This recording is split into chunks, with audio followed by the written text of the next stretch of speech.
Hey, Yetta, I think I need a time machine. The great news is you're already in one. Moving forward with the Dekker Team. Moving forward together with the Dekker Team. So we're excited that for over 30 years, we've been able to come alongside you, not only selling, buying, and investing in real estate over 3,117 times, but coming alongside you to build your faith, build your fun, build your finances, even build your fitness. And, the great news is we've been doing it together for so long so that we're building this life that makes a difference. And what we're going to discover this time is we can't change the past, right? We can't change it at all. And we can do things differently from this moment forward to change the future. Mm-hmm. Yeah. So one of the questions I like to ask is, would I do it over? Like, would I do it the same way? Marrying you? 100%. Ooh, that's a good answer. Yeah. Moving into real estate to assist clients in finding homes and building wealth? Absolutely. Some of my other choices? Maybe, maybe not. Right. Having children? 100%. Right. So the big decisions, well, I'd say some of your big decisions you might not do over again either, right? Like in that era when you were trying to figure out whether you wanted to go into real estate or not, and you started like 10 different businesses, felt like 40, but anyway, and we lost money and money and money. Would you do that over again?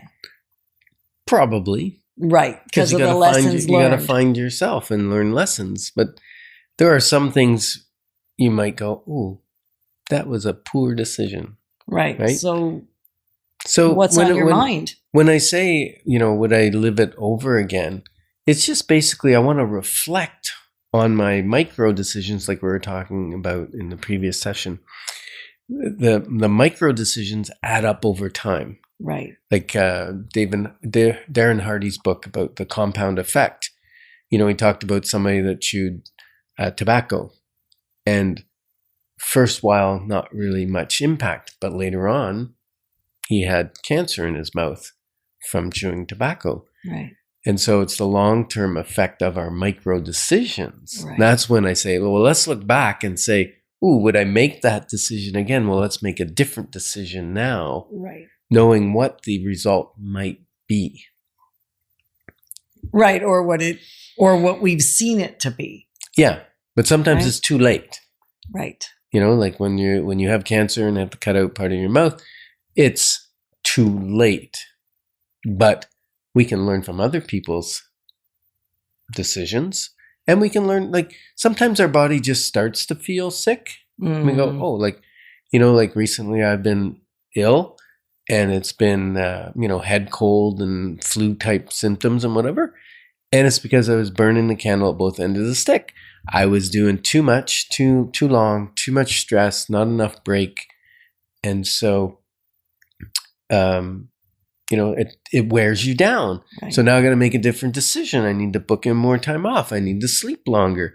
Got to give my body a chance to recover. I could keep going, right? I could push through. Until you can't. And then what happens? Well, then you can't. Yeah. And then when I can't, then I have to push through for you. Right? It's a total breakdown. Yeah, and we don't want breakdown. that. Like, one of the things we know we would love to do is stay connected with you. Like, moving forward with you consistently is really, really important to us. And we've offered wealth building workshops for years and years, and they've been well received, and lots of people have built incredible wealth from the decisions they made as a result of attending that workshop and then the subsequent decisions. Mm-hmm. Brilliant. And so Ken has been saying we need to do that again now that COVID is over, or the majority of the impact of it is over. We need to do these workshops again. And so he said, what I want to invite everybody to on this show is our next Wisely Building Wealth workshop. And I said, no. How can you add another thing when you're not feeling great? So what we're going to ask you to do instead is you send us an email, subject line together@dekkerteam.com. And when we do have the capacity and the bandwidth to offer that workshop, Mm-hmm. We're going to tell you about it. You'll be the first to know, and we would love to help you grow along that path. Right? Yeah, exactly. But right now is not the time to give your life to that when you need to give your life to recovery. Mm-hmm. Absolutely. And we probably discussed that 8 or 9 times. Yeah, Even in the notes of the I'm show. a little thick. Sometimes you got to bring it to me a few times. Even in the notes of the show, after we talked about it and I thought we were clear, we'd agreed, now's not the time. But we want you to come when it is the right time. Mhm. It was still in the show notes. And I had to take them out. Oh. So, okay, let's say this. If The heart's in the right place. if I know what my long-term result will be, why do I do micro short-term things that don't propel me to my end goal? Because sometimes it feels good in the moment. There's a pleasure that I get maybe from, that we pick on this a lot, but scrolling.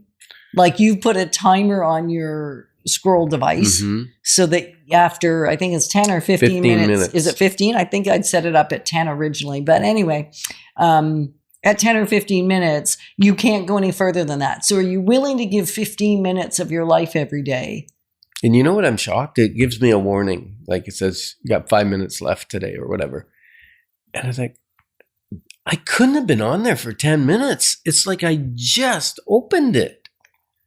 And so it's amazing how a little accountability check like that can make a difference in what you're actually doing. That's productive. Now, if you want to support people and comment on their posts and whatever, great. Just recognize how much of your life you're giving to that. Right, because that's what I do when I go on. I go specifically looking for things where I can speak into someone's life. And I'm willing to give a portion of my life to that. Yep. Right? Yeah. That's important to me. Now, what about food? Like I like chips. I had chips while we watched a movie last night. 2 indulgences, right? Movie watching, which we attempt to find something good out of the movie, some language or some lesson or anything. And I did eat some chips. Sorry, Cheryl. Cheryl's my trainer. I did eat some chips, but what do we have? You should say sorry to yourself. Yeah, well, that's true. And is this an excuse? Like I had avocado, egg, and vegetables for dinner. Uh-huh. So is it okay to cheat? Okay, chips? We're not even going down but that that's road. what I'm saying. That's a weird thought. Yeah. Because I'm still eating something that's fried or whatever that's not necessarily as good for me. But it's that short-term pleasure because I don't know what the long-term pain is going to be. Well, and here's the thing. If you know what you want in the future, it will actually help your decisions of today. That's really what I want you to think about. Yes. Long-term goal, 97 years old, still thriving and healthy and living life with me. Yep. And you can't be doing that if you be eating them chips. Well, that's true. And like I said in the earlier show, if your values are clear, your decisions are easy. Yeah. So what's keeping you from what you love? We're honored to be your advocates, wisely building wealth through real estate and living a life exponential. Moving forward with the Dekker Team. Moving forward together with the Dekker Team.